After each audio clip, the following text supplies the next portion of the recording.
Hi, it's Ryan from Nights Around a Patio Table. I'm up here in Canada and we have about 3 days of summer, and this is one of them. So my wife Cheryl thought that this would be a good idea to come and shoot outside for once instead of me floating in weird wherever space in front of a white background. This is part of where I live, so welcome to it. Now, I titled this video "Don't Buy This Game," which I admit was a little bit facetious because this is part of a new series that I want to try out, and it's about games that existed and were free to play, that were popular parlor games that somebody then came around and commercialized, right? They put a trademark on it, they put a fancy word mark, and they added components to the game. In some cases, they took an activity and made it into a game and then sold it in stores. So what I want to investigate in this series is what that commercialization actually adds to the game, whether it improves on it or takes away from it, and whether you should actually spend your hard-earned dollars buying something that you could otherwise enjoy for free. So the game that I wanted to kick this whole thing off with is Charades. Charades, very popular parlor game. If you're not familiar with it, here's what you'll need. You're going to need 2 bowls and 2 teams. Now, this is a game that can only be really enjoyed, I think, with 2 teams of 2 or more people on each team, right? You're not really going to be able to play this 2-player or 3-player. So you've got 2 bowls, and you're going to need some lined paper, right? And you're going to, give the lined paper to, it doesn't have to be lined actually, it could be like the back of an envelope. It's probably going to be that. You're going to give a sheet or 2 to each team, and then you're going to get some pens out, right? And so you're going to have to test them because this pen doesn't work, and I'm going to test this one. And okay, this pen works, and then you're going to have to go through them all because somebody's going to complain that it doesn't, that one doesn't really work, but maybe this pink one does, and yes, this pink one works. So now you've got, don't play this on a windy patio, you've got 2 working pens, so everybody gets a piece of paper, and what they have to do is write stuff down. And of course they're going to be doing this, and they're going to complain that there's no stiff back to it, and they're going to be trying to write like so. If you've got a coffee table, that's cool. Maybe you're even going to have to go and get a straight back book in order to put behind the piece of paper. But what the 2 teams are trying to do is they're writing down names of people, famous people, celebrities, maybe books, TV shows, movies, and they're going to write them down, and then they're going to tear those things off in little strips, and they're going to fold them up, and they're going to put them in the bowl. Then the 2 teams swap bowls. You take turns, right? So one person from one team goes up, pulls something out of the bowl, and they have to get their team members to guess what the book, TV show, celebrity is, and they can't say a word. They have to sort of mime it. This was a game that was kind of like a hit. It goes way back, but it was a hit in the 70s, 70s parties with the shag carpet, and everyone had the huge hair, and you play it just before you swap keys and just after you eat macaroni jello salad. The 70s, you know what I'm talking about. It's not a perfect game though. It's got a few problems. One of them is that couples who play together have an advantage over people who aren't couples. So if you're playing with maybe a couple singles friends who you want to meet each other at your dinner party, and then you bust out charades on them, as a couple you probably know your own secret unspoken language very well, and then new people who don't know each other so well can't play that game quite as easily. So you've got an unfair advantage. A lot of shy people hate charades. A lot of people hate charades, but shy people especially, they don't like being up in front of people, and they don't like the pressure, and they don't like the failure of not being able to mime the thing properly, right? It's a big hassle for them. They don't enjoy it. And then you get other things where, some wiseacre puts something in the bowl that nobody's ever heard of, and the person goes up and they go, I don't even know what that is. And you say, oh, just try. And then for the next 3 excruciating minutes, somebody tries to, mime the 3rd lost boy from the left in Peter Pan. Not the Disney version that some people know, but like the more obscure one from the 90s. And it just doesn't go well. So enter a different take on charades where you split it up into rounds, and this is very, very smart. And everybody's pulling from the same bowl, right? So names and stuff that you put in there, you know what's in there. So everybody has a piece of knowledge, and they know what's going to be pulled out to a degree. Then you do it in rounds. So in the first round, anything goes. You're actually allowed to talk. So you can say, oh, this is the 3rd Lost Boy from the left, not in the Disney version, but in the 90s version that fewer people know.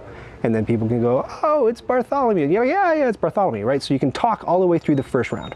Second round, it's the same names, same movies, same books in the bowl. And you go through and you're still allowed to talk and you're allowed to mime as much as you want, but you can only say one word. And then in the third round, again, everything goes back in the bowl. It's the same names in the bowl, but for the third round, you're not allowed to say anything. So you have to sort of rely in the third round on the gestures that have evolved over the course of playing this game, which is pretty clever. So what somebody did was they took that version of Charades and they turned it into a commercialized product called Time's Up.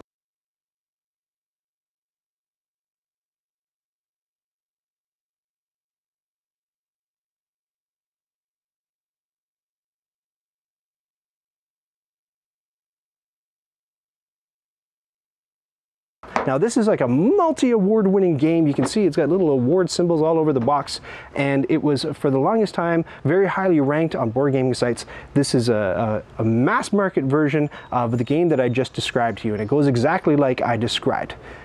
Should you buy it? In my opinion, I mean, I've tried it out a couple of times, but it has a couple of new problems that have been introduced. So one of the problems where people don't really know the names that have been put into the pool, Time's Up has that problem too, but they solve it by drafting. So you put together a deck of cards and then you split it all up and everyone gets to go through the deck. Maybe they have 20 cards and they pick 10 to go into the bowl, and that depends on player count. I guess we're not using bowls anymore, really. We're putting them in a deck. However, it still suffers from a major problem where if somebody goes up there and they pull out David Foster's name from the bowl and they have no idea who David Foster is, I mean, I guess they could pass, but I mean, if you go through your whole team and nobody on your team knows who David Foster is, by the way, he's the guy who wrote the theme for the 1988 Winter Olympics in Canada, of course. But that's still a flaw with the game. The other flaw that I found with this game is that a lot of the names that they've chosen to put in there are just kind of dorky and lame. Here, I pulled a couple cards out. I'm going to go through a couple and then you can tell me if you think that this is going to make for a cool evening or not. Okay. All right, here we go. Ivanhoe. The Sundance Kid, you know, from that super popular movie 50 years ago. Albert Einstein. Okay, he's on the cover, sure. Mark Twain, Halle Berry, Bilbo Baggins, John Wayne, you know, so you can kind of tell that there's a certain demographic that this is trying to appeal to. So there's another problem too, is you're not really going to be able to play this very easily with people of disparate ages or people with differing levels of pop culture awareness. To improve upon this experience, there is another commercial game. And this one's called Monikers. Now, Monikers is the exact same game as that modification of Charades and Time's Up, except I think that Monikers makes a couple of really crucial, really smart improvements to the Time's Up formula. So it takes all the fun of Time's Up and just punches it up a little bit. So I grabbed some of the cards from Monikers and I'll read you a couple. Deep Throat is the first one, and I won't explain that. The second one is Con. Of course, that would be the gesture that goes with it in the third round. Octopussy is the next one. A Streaker. So not even specific people, just the concept. Kurt Cobain. So you can tell already from those cards that this one skews a little bit younger than Time's Up.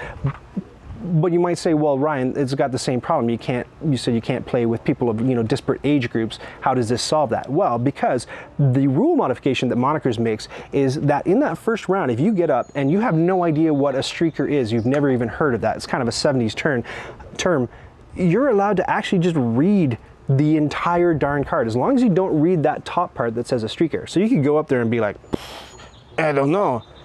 A person who strips naked and runs through a public space, either for fun or on a dare, and somebody goes, oh, that's a streaker. And you say, oh yes, thank goodness, right? And then you get to go on to the next card and you earn a point for your team.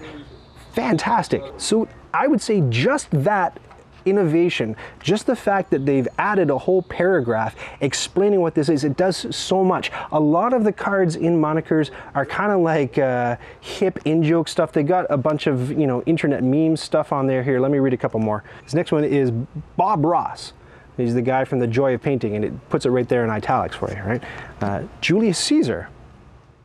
If you don't know who Julius Caesar is, I mean, that's fair. If you can't really, you know, he was kind of like a leader, maybe in kind of Roman-y times. You look smart when you read this. A Roman statesman, author, and general who in the 1st century BCE declared himself dictator in perpetuity. Look how clever you look that way. So I really like that. That's a really smart innovation that removes a lot of the problems that Time's Up has. The cards are hipper. Because you've done a draft off the top, just like Time's Up, everybody has a stake in it, and everybody kind of knows the moment like 2 words leave your lips, somebody can guess, oh my gosh, that's Julius Caesar. As soon as you go a Roman, you go Julius Caesar, and everybody goes, whoa, how did you know that? Forgetting that you're the one who picked the Julius Caesar card to go into the deck to be guessed, right? So you look brilliant, and it's cool because maybe you know up to a quarter of the cards in there and you can guess them really quick. That's great. Being a bit of an art snob, I'm not super big on the illustrations in Monikers. They're a little bit lo-fi.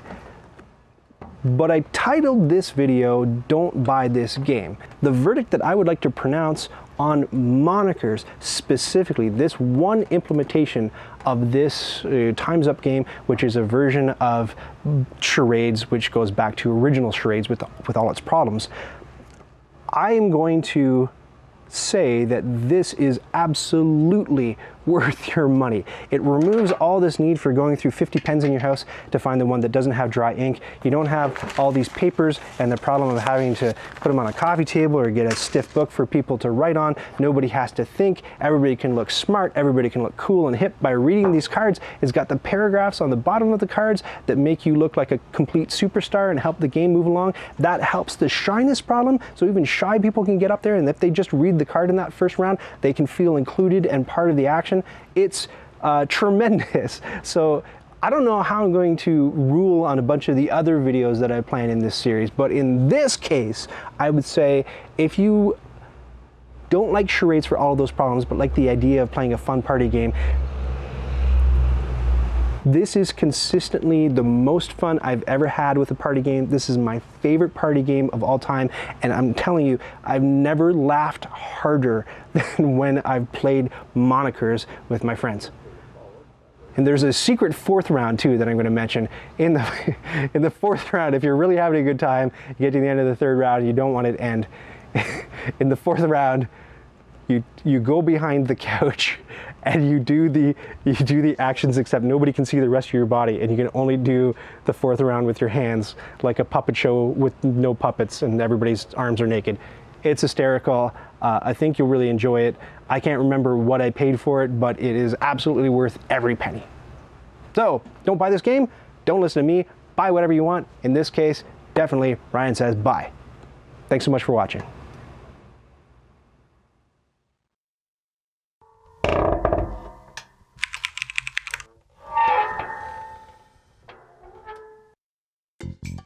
Did you just watch that whole thing? Oh, hey, to 100% this video, click the badge to subscribe, and then click the bell to get notifications when I've got new stuff.